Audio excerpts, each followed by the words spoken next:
প্রধানমন্ত্রীর অনুষ্ঠানের যে আমন্ত্রণ পত্র সেখানে এক বড়সড় গলদ।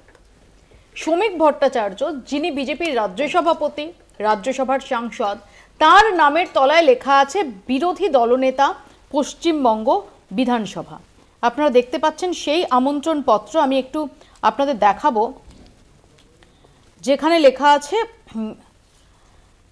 শ্রমিক ভট্টাচার্য বিরোধী দলনেতা পশ্চিমবঙ্গ বিধানসভা। ঠিক তার উপরেই রয়েছে শুভেন্দু অধিকারীর নাম, সেখানেও লেখা আছে বিরোধী দলনেতা পশ্চিমবঙ্গ বিধানসভা। আমি একবার চলে যাব নিউজ রুমে অঞ্জন রায়ের কাছে। অঞ্জন, প্রধানমন্ত্রীর অনুষ্ঠানের আমন্ত্রণ পত্র যে কোনো আমন্ত্রণ পত্র নয়, যে কোনো XYZ ইভেন্ট নয়, সেখানে এত বড় সড়ো গলদ। দেখো, এটা চূড়ান্ত গাফিলতি মেট্রো কর্তৃপক্ষের। তারা শ্রমিক ভট্টাচার্যকে হয় চেনে না, আর নাহলে বলতে হয় অন্য কথা যে ইচ্ছা করে করেছে। শ্রমিক ভট্টাচার্য বিজেপির রাজ্য সভাপতি এবং তিনি সাংসদ, রাজ্যসভার সাংসদ, সেটাও যদি মেট্রো কর্তৃপক্ষ না জানেন তাহলে সেটা খুব লজ্জার। শুধু তাদের লজ্জার নয়, গোটা রাজ্যবাসীরই লজ্জার। আমাকে একটু বলো যে এই আমন্ত্রণ পত্র কি বিতরণও হয়ে গেছে? একদম কমপ্লিট হয়ে গেছে এই বিতরণ। কখনো কারো চোখে পড়লো না, কেউ সেটা শোধরালেন না, সেটা কেউ আটকালেন না। এবং কেয়ারলেস এমন যে একটা বিধানসভায় কখনো দুটো বিরোধী দলনেতা থাকে না, এইটুকুও বোধ মেট্রো কর্তৃপক্ষের মাথায় আসেনি। তারা শুভেন্দু অধিকারীকে দিচ্ছেন বিরোধী দলনেতা, তারপরের তলায় লিখছেন শ্রমিক ভট্টাচার্য বিরোধী দলনেতা। এই আমন্ত্রণপত্র সবার কাছে পৌঁছে গেছে। পৌঁছে যাওয়ার পর বিষয়টা নিয়ে সামনে এসছে, আমাদের কাছেও এসছে আমন্ত্রণপত্রের একটা কপি।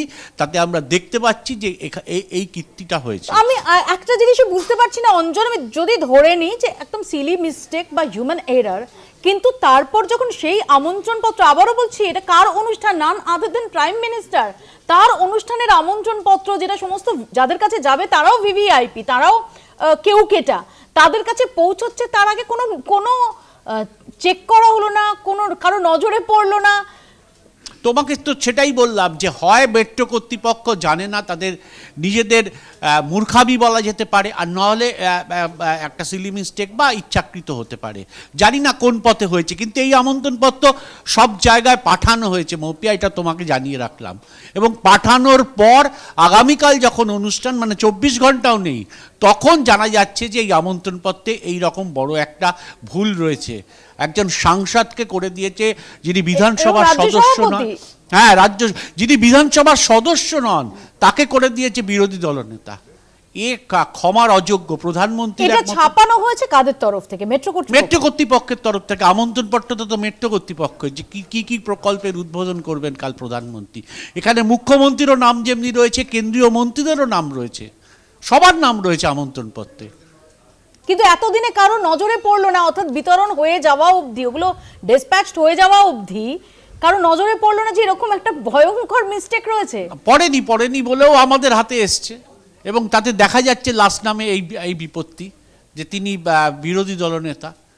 নিঃসন্দেহে খুব লজ্জাজনক ঘটনা। ধন্যবাদ অঞ্জন। এবং এটা সত্যি আমরা যদি ধরে নিই, এটা সিলি মিস্টেকই হওয়ার সম্ভাবনা প্রবল, কারণ এরকম একটা অনুষ্ঠানে কেউ ইচ্ছাকৃতভাবে করবেন এমনটা ভাবার তো কোনো কারণ নেই। কিন্তু সিলি মিস্টেকের ক্ষেত্রে কোথাও কোনো রকম নজরদারি হলো না, সেগুলো পৌঁছে গেল আমন্ত্রিতদের কাছে। প্রধানমন্ত্রীর অনুষ্ঠানে এর থেকে এই গোটা অনুষ্ঠান, গোটা সফর, সেখানে একটা চোনা, এটা বলার অপেক্ষা রাখে না। শঙ্কু, প্রথম কথা হচ্ছে যে আপনারা এই খবরটা দেখিয়েছেন, আমার মনে হচ্ছে যে ইতিমধ্যেই যারা এইসব প্রিন্টিং মিস্টেক করেছেন তাদেরও নজরদারিতে এসেছে। এটা সিরিয়াস থাকা উচিত ছিল। যদি এই ধরনের, আমি জানি না আদৌ এরকম হয়েছে কি না, এখন আপনারা দেখাচ্ছেন, যদি এই ধরনের ভুল হয়ে থাকে নিশ্চয়ই সেটা সতর্ক থাকতে হবে রেল কর্তৃপক্ষের কাছে। কিন্তু এটা নিয়ে অন্তত মৌপিয়া নন্দীর বাংলা বলছের মতো গুরুত্বপূর্ণ শোয়ের এয়ার টাইম নষ্ট করার অনুষ্ঠানের ঘটনা,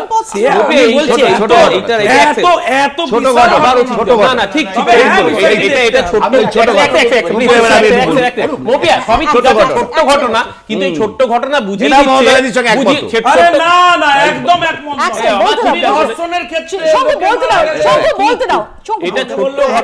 এই ছোট্ট ঘটনা বুঝিয়ে দিচ্ছে যে কেন্দ্র আসলে বোধহয় ঘুরিয়ে দিয়ে শুভেন্দু অধিকারী আরে, আপনারা শুভেন্দু অধিকারী দেখাচ্ছে এটা বিরোধী দল দুজন বিরোধী দলনেতা দুজন, তার মানে কি? তার মানে শুভেন্দু অধিকারী বিরোধী দলনেতার ক্রেডেনশিয়াল নেই। এক সেকেন্ড, চন্দন চ্যাটার্জি, একটু আগে যে আমরা আলোচনা করছিলাম না মৌপিয়া, তাতে তুমি একটা কথা বললে যে সিবিআই কে একসময় সুপ্রিম কোর্ট বলেছিল কেজড প্যারট, কিন্তু এখন দিল্লির সাংবাদিকরা তো অন্তত খবর দিচ্ছে যে এখন পকেট প্যারট বলছে, একদম তোতাটাকে পকেটে নিয়ে চলে এসছে যখন যেটা দরকার। এটা আমি জাস্ট রেফারেন্সের জন্য বললাম। এবার আসি এই আলোচনায়, প্রধানমন্ত্রী তার সফর, সেটাকে ঘিরে কাট, ফলে প্রধানমন্ত্রী নিজেই যদি ওই আচ্ছে দিন আ যায়গে ভাইও বহনো 15 লাখ যায়গে, ওইরকমই সিরিয়াস ব্যাপারটা, ওটাও সিরিয়াস ছিল, এটাও খুবই সিরিয়াস। ফলে এত সিরিয়াসনেসের অভাব আমি প্রথমেই আমার শুরুতে বলেছি, আপনি খুব ভাবলেন খুব গুরুগম্ভীর করে ব্যাপারটাকে, কাল প্রধানমন্ত্রী আসছেন বিজেপি একটু চাঙ্গা হবে, আদৌ তা নয়। প্রধানমন্ত্রী নিজেও জানেন দোকানটা খুলে রাখতে গেলে এদেরকে বল ভরসা দিতে হবে, তার জন্য আসছেন। এই রেল নিয়ে বলছেন তো, আচ্ছা শঙ্কুদেব পান্ডা তো এত কথা আগের বার বললো, রেলে 4 লক্ষ পোস্ট কেন ফাঁকা আজ পর্যন্ত মৌপিয়া? 36 ঘন্টা আরজি করেন মেয়েটাকে নয় 36 ঘন্টা ডিউটি করতে গিয়ে মারা গেল, রেলের ড্রাইভারকে 36 ঘন্টা ডিউটি করতে হচ্ছিল কেন? আরে দাঁড়ান ভাই, আবার আপনি তো বলেন দাঁড়াও না, আরে রেল অ্যাক্সিডেন্ট গুলো জানো তো, আরে রেল অ্যাক্সিডেন্ট গুলো কেন ঘটছে? কেন ঘটছে? রেলের ড্রাইভার নেই, রেলের সব প্রাইভেট কাজ হচ্ছে। আরে দাঁড়াও না,